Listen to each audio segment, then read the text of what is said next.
Yo, what's up, suckers? Welcome back to another replay here on my channel. Today I'm gonna be featuring the STB-1, the loved and hated beast, as I know it by many players, from many players. Today I'm gonna be playing on Klifki. Don't remember the Russian name for it. However, quick look at the matchmaking here. Godlike matchmaking. I'm top tier, one of only 4 tier 10s on each side, 3 tier 9s on each side, and the rest is tier 8. So that's ultimate farming matchmaking. And the most important thing, no Arta. So what I'm doing here, you see me heading straight for the north, for the middle actually.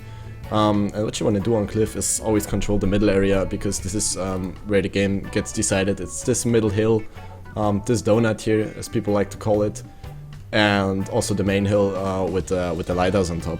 This is where I want to go, especially with an STB is like made for this map, yeah. With all this gun depression and the nice DPM, you can just make very nice plays in the middle. Use the decent turret armor and just the gun depression to full effect, and just peek and rape everybody in the middle. So here, pop shot at the T-44-100, and then Bulldog didn't quite hit him. Makes a mistake there, retreats, and gets another one from me. And this is what I'm talking about, just in the middle here. The 60 also sees me using the gun depression in full effect here. You can see the STB working in his best environment, close to medium distance. You don't want to be sniping with this tank, because gunneling is rather shit. And the accuracy is also not too great, but you see on this mid distance or even close distance on this T-34, I don't need to aim much, can more or less just snapshot and reliably hit and pan him. So I take a trade here, see the FV, but it's worth taking 200 damage for killing the T-34. It's a gun out of the game, and also 350 damage on him, so blind shot there on the FV, not sure if I hit, but doesn't really matter here. So let's talk a bit about the STB-1.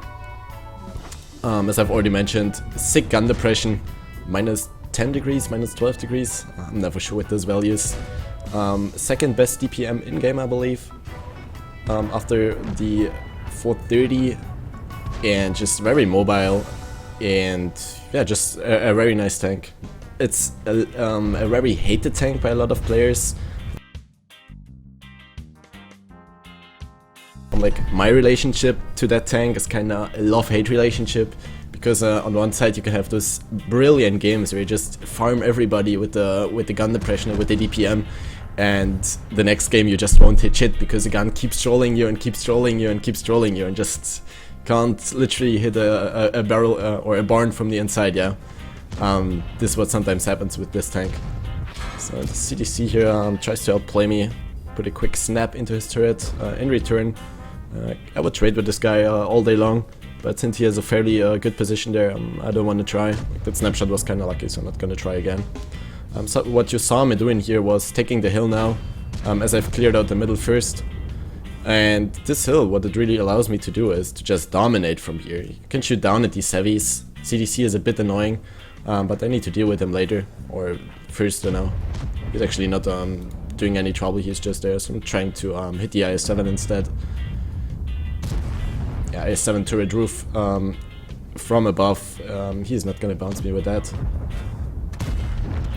I kinda hit this angled outer turret, however you wanna call it, so not gonna pan. See the proto here. This is what I was talking about, the hill is just so OP. Yeah, I can use the gun depression here, like, let's check what the proto can actually see of my tank. It's like literally this. Yeah, it's like the top of the turret. And he first has to hit it, and then he has to pan it. Yeah, so really low chance of him actually doing damage to me, and I can just farm him for free. So I was quickly checking there again what the CDC was doing. I really have to be careful here to not over peak. That's why I'm working very carefully here, as I pop another one into the FV, because I know that there's the 183 camping here, and you don't want to get hit by the 183. Even though it's only a pixel shot, I don't want to take chances against him. He just needs to get lucky once and one-shot me through the turret, which can happen. Trying to finish off the FV, just aimed a bit too long and hit his upper plate as he was going down and bounced off. Would have really liked to finish them off there, but it's fine. So I'm just controlling the hill here. You see, I'm in no rush, no hurry, I'm just playing it slowly. I got all the advantages in this game that I need. I got HPs, I got the gun depression, I got the DPM here. and I got this fucking OP position, which just allows me to farm everybody from up here. So I can always advise you to take the hill, even if there's like one RD, you can still try to take your chances. You can always hide behind the lighthouse and be 100% RD safe. Mostly the RDs are going to be relocated towards the A line, A1 to A5, even sometimes A6, but you can stay 100% safe behind the lighthouse. So what you see me doing here, just very passive play, not taking any risk, because there's no need to. See the T-40 for 100 there, he's overextending, doesn't see me, so I take careful aim, pop one into him, and he should not get out of this alive. Yep, as I take him out. Looking at the game so far, team-wise, 5-10 is the score, doesn't look too good, so I always manage to get out the CDC there. But yeah, 5-10 the score, not in our favor, but I'm actually not too worried, because if you have the hill on cliff and there's no RT, and you don't make some stupid mistake, then you can really dominate from here, yeah? The enemies need to climb up, and even if they try to climb up on these slopes, you can still farm them with that gun depression. So yeah, the STB godlike tank for this map. FE there trying to trade mid me. Well done, mate. CDC, I need to get rid of him at one point because he's constantly spotting me here and being kinda annoying, even though he didn't do much. His presence just annoys me up here. So let's talk a bit about Cliff. You got the usual stuff in randoms. How many TDs do we have? We had 3 TDs in total, 1 already died, and yeah, TD territory is 1-2 lines. What else, yeah? Sometimes they even sit back in the base and just snipe from there, which is really annoying, because all they can do is shoot 1-2 lines, or you shoot like the start from the hill. And it's not really effective, and can't really effectively cover you, and they just keep camping on the 1-2 lines as you see here, and pretty much do that for all game. Just kinda annoying. The best thing to, or the best way to play Cliff is to just ignore these TDs and try to get all your forces up here. Try to take over the middle first, the location where I went in the beginning, and then try to take over the hill. And as you see, and there's no RD, you can just absolutely dominate. Yeah, you're just an absolute boss up on the hill here. So this E100 in the middle here, he has pushed around the lighthouse hill. And he did a good job there. He cleaned out these tanks, and then he did a really good thing. He didn't keep going, because that would have just pushed him straight into crossfire, the IS-7 and the FV. Instead, he went all the way back and relocated towards the middle here, which is a really good thing by him, so well played to him. And I see the Proto here. Only have like his cupola, but STB gun doesn't troll this time. It's 0.36 accuracy, I believe, in its full effect, yeah. So very lucky by me to hit him there, but yeah, RNG give it, RNG take it, as it always is. You guys know it. You see, this is what I was talking about. Guerrilla from the base, can shoot the hill, but it's like only some small parts that you can actually shoot. But yeah, thanks Guerrilla for camping there 7 minutes and not moving. At least you did 1 shot of damage now. So I know the FE is still camping in the back, so I'm rather careful here, try to spot him. And as I don't see him, I decide to advance further. From this location allows you to try to get some spots here and also control this area down below. I get spotted here for the T10, don't want to take any chances, so I turn back, getting covered behind this hill, so he cannot shoot me. I think he's still there since he didn't get spotted anywhere else. I would have spotted him if he would have moved closer. So right now I'm thinking, is the T10 gonna move in, try to push the 100, or is he just gonna sit there and hold the corner? Because at the same time I see the IS-3 moving in here, which I could go and farm. So I was kinda hesitating here, was waiting for the T10 to move, but then I decided, ah fuck it, he's not going, so I just go for the IS-3. Not much left over from him, but 175 HP. I mean, I'll take it, it's a kill as well. Securing my top gun here. And right now, just carefully reloading. Brought the scores back to a 10-10, so kind of evened it out again here. See the base camping AMX. I think he spots me out in return. Actually, he doesn't. Okay. Tried to get a shot at the E75 here. I just thought I was like 90% aimed at his side turret, and the shell just dropped into his upper hull and bounced. That's kind of the thing that I was talking about. Sometimes the gun just derps a lot, but it's fine. He's down to a one-shot now, hiding behind the house. I'll just leave him there. And like looking at it from retrospect, I could have just shot the house and then killed him. He would have nowhere to run. I'm trying to get the AMX. He spots me with his cupolas. They're really strange. But yeah, this is the crucial moment of this replay. So to quickly analyze this, I know that they have an E100 down here, like just somewhere underneath this ridge here. The AMX there, one shot. E75 there, one shot.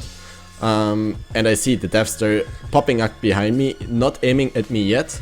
But if we continue to look at this, you see he's turning for me right now. So what I decided here, there's like I had a split second to react here. What I decided to do, Death Star means S, Death Star, hash, STB, no armor, means one shot. I'm gonna die. So what I went for here, I could not cross this back, would have taken me too much time. So what I did here instead is to just drop down as fast as I could and to get safe from him. I know I can take a hit from the E100, the E75 and the AMX, not all of them but from two of them, and I can still survive. And since most of these guys are on one shot, I have better chances of surviving when I drop than if I stay up here. Yeah, so I'm just gonna go for it. Dropping down here, AMX shoots me once, has a stock gun because he rolls for 292.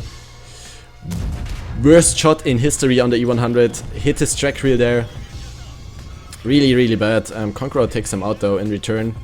And right now I'm tunnel visioning as hell. Could have killed the E75 here. But yeah, I was tunneling a bit, but at least I'm still alive. Fair trade. I didn't die, but the E100 died. I only took one shell from him. Here the AMX peek in, trying to get a shot onto his viewport there on his weak spot, but don't connect it. Yeah, this was a tunnel vision. Could have killed him all the time, but yeah, I was just tunnel visioning. So yeah, take out the E75, and right now the game is won for us, more or less. Try to take this guy out here. STB gun derps again. It's like distance 180 meters. Yeah, gun should not miss at this distance, but doesn't miss the second time. Clear shot into his lower plate. Fuck the AMX there, and now it's just about the Death Star on 600 HP and the T10, who is about to get picked up by the Guerrilla, I believe. So I'm just climbing up here. Very useful boost, very easy to get up. You just drive around like this, and then you have a really good position here to spot out the middle and even shoot up the hill. And for a really risky shot here, I saw the Death Star, he didn't react in time, and he was also driving, so I was like, let's take my chances, game is won anyway. Let's try to get out as much damage as I can from this. But yeah, don't wanna peek again, since he's aiming at me now. T10 is about to go down there to the 30, yeah, there he goes. And kinda screw up here, trying to get up, but Conqueror picks up the 183 anyway, and that's game over. GG, well played. So let's take a quick look at the post-game stats here. Not much to see, ace tanker, no surprise. Rally Walters for picking up 8 kills or more, high caliber, blah blah blah, all this shit. What matters here, how many tanks did I actually damaged? It's 6, 9, 10, 13 tanks, so only two tanks that I didn't damage in this game. That's quite nice. Game was going on for quite a long time, so I had a lot of time to deal damage to everybody here. Checking the important numbers, I know that's what you're all waiting for. Might have looked a bit more than just 8k damage, but in the end wasn't more. Just about 8k damage, 8 kills, some XP here, 543 assistance, so not much there, but really well done by this Conqueror here, doing 3k damage, also 1k base XP, not too bad. And we are checking through the TDs here, actually the Grill farmed 5k.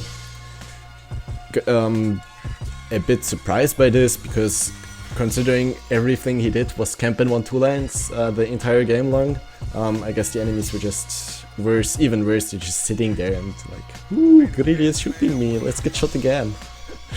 Yeah, and if you sort this by damage, you see we got quite a lot of like 10 guys with not even 1k damage in each 10 match, quite sad, but whatever, detailed report. some stuff here. Yeah, I know gold ammo is expensive, consumables is expensive, but who the fuck cares about credits, right? If you want to grind credits, you fucking play your J8 premiums in Stronghold with credit bonus, yeah? Easy. So that wraps it up for this replay. Hope you enjoyed it. If you did so, then leave a like, leave your feedback down below, and sub to this channel. So next week is gonna come next replay. I'm not sure if it's gonna be English or German, but whatever, let's see. Hope you guys enjoyed it, and thanks for watching, and see you!